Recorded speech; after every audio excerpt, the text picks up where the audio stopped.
আপোনালোকে প্ৰথমতে আপোনাৰ গুগল ক্ৰম ব্ৰাউজাৰত আহিব, আহি ইয়াত চাৰ্চ কৰিব যে freejobalert.com। তাৰপিছত তলত আহিব, আহি চাব যে নিউ আপডেট লিখা আছে। তাত চাব যে SSB 4টা পদ মুকলি হৈছে কনষ্টেবলৰ GDU অনলাইন ফ্ৰম 2026, এইটোত ক্লিক কৰি দিব। ক্লিক কৰাৰ পিছত তলত আহি যাব চিধা,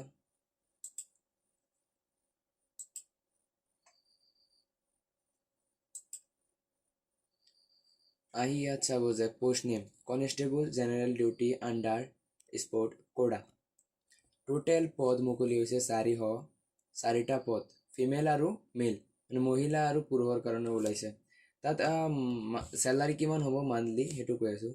তাত চেলাৰী হ'ব প্ৰথম মাহত হ'ব যে 21,700 হ'ব আৰু 69লৈকে যাব, 69,000লৈকে যাব।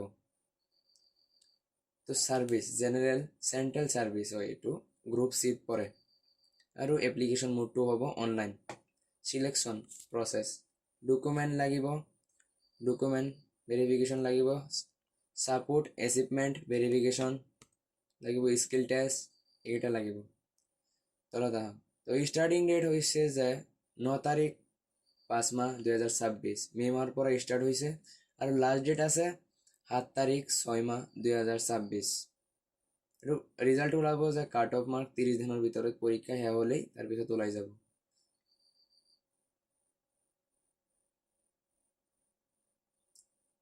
তাৰপিছত ডকুমেণ্ট কেইটা কি কি আছে কৈ আছোঁ।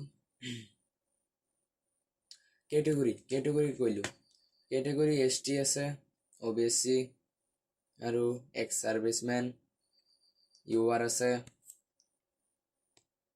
আৰু কেটেগৰী UR OBC এপ্লাই কৰিলে লাগিব 100 টকা, UR OBC এইকেইটা লাগিব 100 টকা, আৰু ST আৰু SC সেইকাৰণে টকা নালাগে।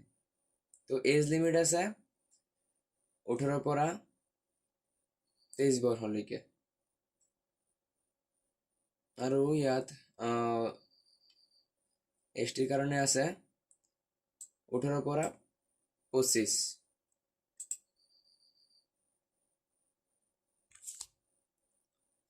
কি কি ডকুমেণ্ট লাগিব এইকেইটা কৈ আছোঁ যে পাছপোৰ্ট চাইজ ফটো লাগিব, কাষ্ট চাৰ্টিফিকেট লাগিব, এজ ৰিলেশ্যন কেৰেক্টাৰ চাৰ্টিফিকেট লাগিব, আধাৰ কাৰ্ড লাগিব, ফটো ID প্ৰুফ লাগিব,